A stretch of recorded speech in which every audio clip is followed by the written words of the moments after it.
வணக்கம். சற்று முன் கிடைக்கப்பெற்ற மிக மிக முக்கியமான செய்தி ஒன்று வெளியாகியுள்ளது.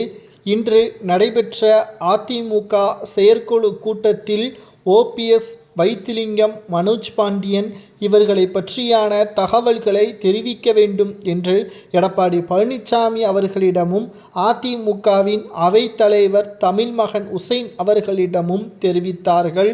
தென் மாவட்ட நிர்வாகிகள், சில முக்கிய எம்எல்ஏக்கள்.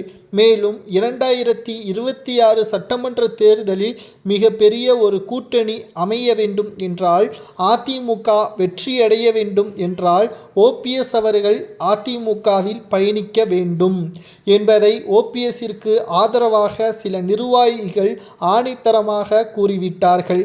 மேலும் அவைத்தலைவர் தமிழ்மகன் உசைன் அவர்களோ அதிமுகவில் ஓபிஎஸ் அவர்கள் நிச்சயமாக இணைவார் என்றும் தெரிவித்திருக்கிறார். இதனால் ஓபிஎஸ் அவர்கள் கூறக்கூடிய நிபந்தனைகள் ஏற்றுக்கொள்ளப்படுமா அதிமுகவின் தலைமை என்ற மிகப்பெரிய கேள்விதான் இங்கு முன்வைக்கப்பட்டு வருகிறது. அதாவது அதிமுகவின் நிரந்தர பொதுச் செயலாளர் மறைந்த முதல்வர் ஜெயலலிதா அவர்கள்தான். அவற்றின் இடத்தை யாராலும் நிரப்ப முடியாது. குறிப்பாக கொள்கைகளை மாற்றி அந்த இடத்தை தட்டி பறித்தவர் எடப்பாடி என்றும், அது மறைந்த முதல்வர் ஜெயலலிதா அவர்களுக்கு செய்த மிக பெரிய துரோகம் என்றும் எடப்பாடி பழனிசாமி அவர்களை பற்றியான தகவலை ஓபிஎஸ் அவர்கள் தெரிவித்திருக்கிறார். மேலும் அவர் தனது பதவியை ராஜினாமா செய்ய வேண்டும், அப்பொழுதுதான் நான் அதிமுகவில் பயணிப்பேன், அல்லது எடப்பாடியே இதற்கு சம்மதம் தெரிவிக்க சொல்லுங்கள் என்பதையும் ஓபிஎஸ்ஸிற்கு ஆதரவாக நிர்வாகிகள் கூறியுள்ளார்கள்.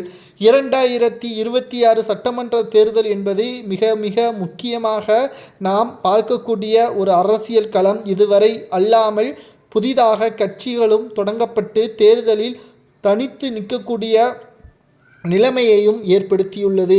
அனைத்தையும் தமக்கு சாதகமாக பயன்படுத்த வேண்டும் என்றால் அதிமுகவின் தொண்டர்கள் ஒற்றுமையாக இருக்க வேண்டும் என்பதை சுட்டிக்காட்டி ஓபிஎஸ்ஸிற்கு சாதகமாக அவைத்தலைவர் தமிழ்மகன் உசைன் அவர்கள் தெரிவித்திருக்கிறார்.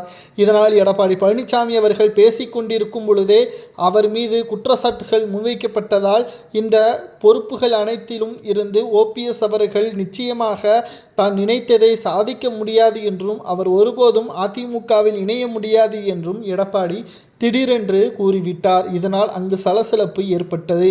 இதனால் அவைத்தலைவர் 2 மணி நேர இடைவேளைக்கு பிறகு மீண்டும் தொடங்கும் என்றும் பேசியுள்ளார்.